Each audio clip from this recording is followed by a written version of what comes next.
ఈ కథ విన్న ప్రతి ఒక్కరూ తప్పకుండా మీ మనసుకు ఎంతవరకు నచ్చిందో కామెంట్ చేయండి.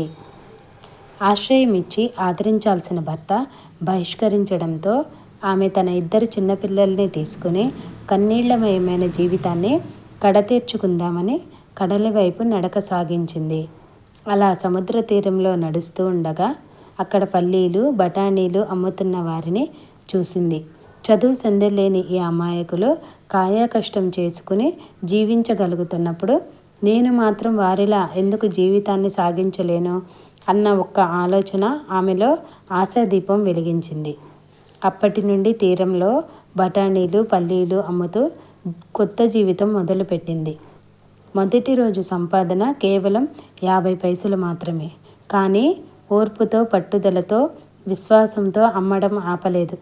మొదట్లో 5, 50, కొన్ని నెలల తర్వాత ఆదాయం 100 రూపాయలకు చేరింది. కొన్నాళ్లకు సూక్ష్మ రుణాలను తీసుకుని టీ కొట్టు ప్రారంభించే స్థితికి చేరింది.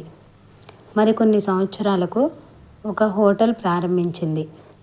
నాణ్యతకు ప్రాధాన్యతనిచ్చి వ్యాపారం సాగించడం వల్ల కొద్ది కాలంలోనే వ్యాపారం పుంజుకొని చెన్నై నగరంలో అనేక ప్రాంతాల్లో హోటల్ బ్రాంచులు నెలకొల్పగలిగింది.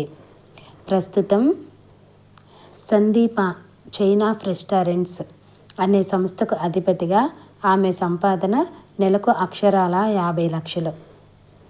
1982లో కేవలం 50 పైసలతో మొదలుపెట్టి ఆదాయాన్ని నేడు 50 లక్షలకు చేర్చిన ఆమె విషాదగాథకు ప్రత్యక్ష సాక్షి చెన్నై మెరీనా బీచ్.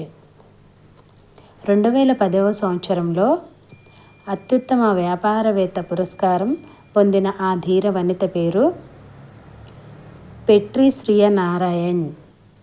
తినడానికి తిండి లేని నిర్భాగ్య స్థితి నుండి, చనిపోవడానికి కూడా సిద్ధమైపోయిన స్థితి నుండి నేడు కొన్ని వేల మందికి ఉపాధి కల్పించిన ఇటువంటి వ్యక్తుల జీవితగాథలే మనకు స్ఫూర్తి. శరీరం నీరసపడితే ఆహారం స్వీకరిస్తాం. అలాగే మనసు నీరసపడితే ఇలాంటి ధీరుల జీవితాలు చదివి స్ఫూర్తి పొందాలి. చిన్న చిన్న వైఫల్యాలకి నీరసించిపోయే స్వభావం గల వారికి, అపజయాలకు కృంగిపోయే వారికి ఇటువంటి సజీవ గాథలే స్ఫూర్తి. ఈ వీడియో కనుక మీకు నచ్చినట్లయితే please like, share, subscribe my channel. Thank you.